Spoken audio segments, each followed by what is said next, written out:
So, Imperator's Dark Elves versus SSS Holder and his Vampire Counts. We got round 2 of this best of 3. Winner goes into the playoff final, or sorry, into the final to take on ODM UKIP. So, time to find out if this is going to be a ODM Civil War or if we're going to be seeing a BBB clan, ODM clan fight to the death. So, for the Dark Elves, starting here, we're going to see a Dark Elf build that's very similar to a lot we kind of see in this matchup, but the Charybdis, so I'm excited to see this. Actually, no, there's some differences here. So, got 3 Dread Spears. We get some Witch Elves here with 2 ranks. We have 3 Blackguard Anagorond and a single Blackguard Corsair with handbows. In the center, we are going to have a Charybdis. Charybdis does poison damage and has a bonus versus large armor piercing. Aside from that, it also has one more thing, which I can never remember. The Abyssal Howler. So constantly around enemies in range, -8 leadership. We're going to have a Bloodrack Shrine. This Bloodrack Shrine will have the Aura of Ardor as well as Aura of Agony. And she also does some really nice range damage with her Medusa Breath attacks. Last but certainly not least, I almost forgot you, Marathi. You're going to be on foot, hanging out between these 2 forces, and yeah, she'll just be able to devastate single entities in combat on foot with these 2 units next to her. She'll have the Wand of Caridon, as well as Soul Stealer, Malakos Mist by Miasma, Heartrender, and the Dark Sword for that huge debuff, as well as Enchanting Beauty. So a lot of debuffs going into this Death Ball here. Greater Hurricane Conduit, obviously going to be on top of her as well. For the Vampire Counts, we got 5 units of zombies. Gonna have the 4 Skeleton Spearmen, and it looks like another 4 just Skeleton Warrior? No Skeleton Warriors, just Skeleton Spearmen.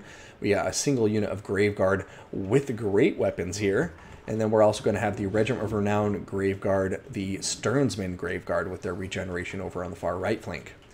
Up in the air, we have a Terrorgeist, as well as some Bargeist, as well as another Terrorgeist. Then we're going to be seeing down on the ground a Necromancer with Scroll of Shielding, as well as Master of the Dead. And then up in the air, we've got the Red Duke himself, El Sif, as well as Potion of Strength, Scroll of Leeching, Raised Dead, Invocation of Nehek, and the Curse of Undeath will be on top of him. As usual, we've been seeing this all the time, we have a White King down on the ground leading the infantry into battle. He has a bonus versus infantry, and he's not going to have Scab Scrat, so he's just going to be naked running into battle. Not completely naked, obviously.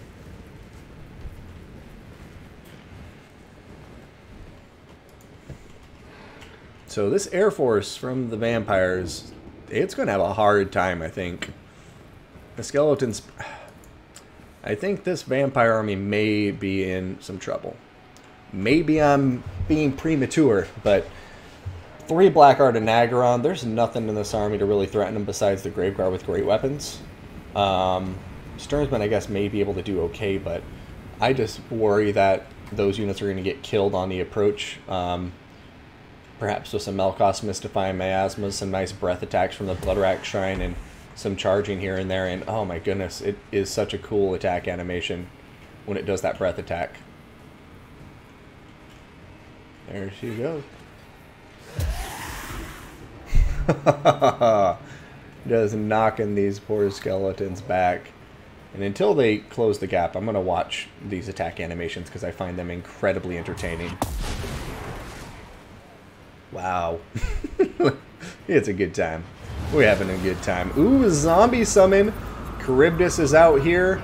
Bloodrack Shrine's coming over. The Dark Elves keep in a nice tight formation. They really don't want the vampires to be able to pry apart their army. I think that's really the only way the vampires can win this, is if they're able to peel off units and kill them individually.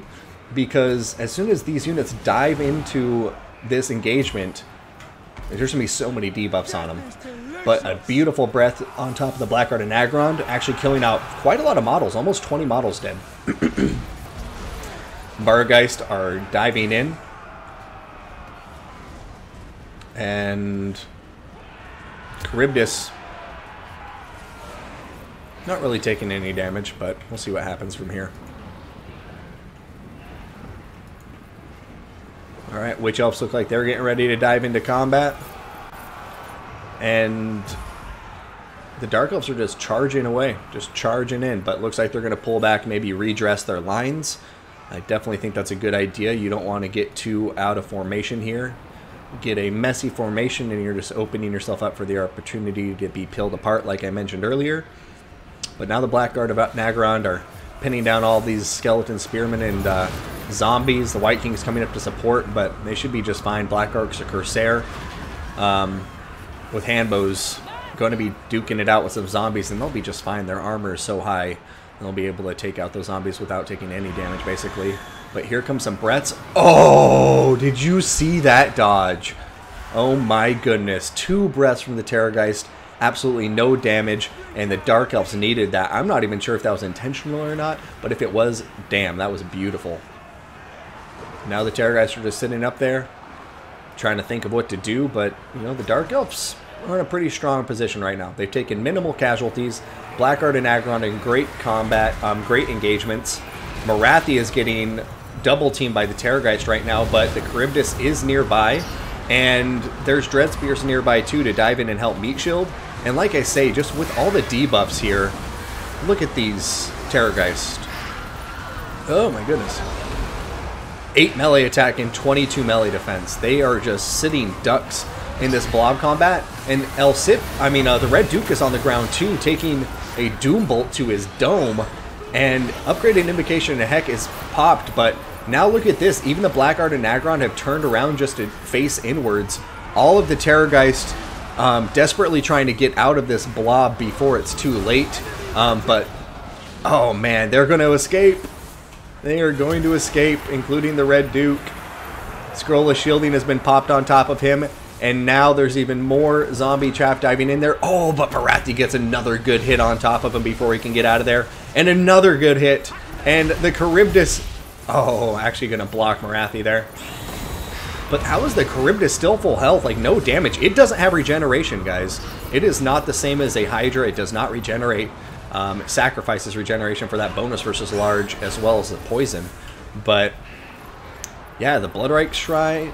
the Bloodrack Shrine... The Charybdis, as well as Morathi, are all still full health, and the Red Duke is very low on health, and his 2 Terrorgeist, while they're healthy, they're just not in the best combat. This Terrorgeist is now rampaging because of the Witch Elves, and Dread Spears are on top of it, Morathi's on the other side. Balance of power is starting to go to the Dark Elves, and this is just a very efficient build. You can see right here, the Dark Elves, although they've been attacked from every single angle, they have a box going still. They have a box that has not been penetrated, and that means these Blackguard Corsairs, the Hambos, have been firing away.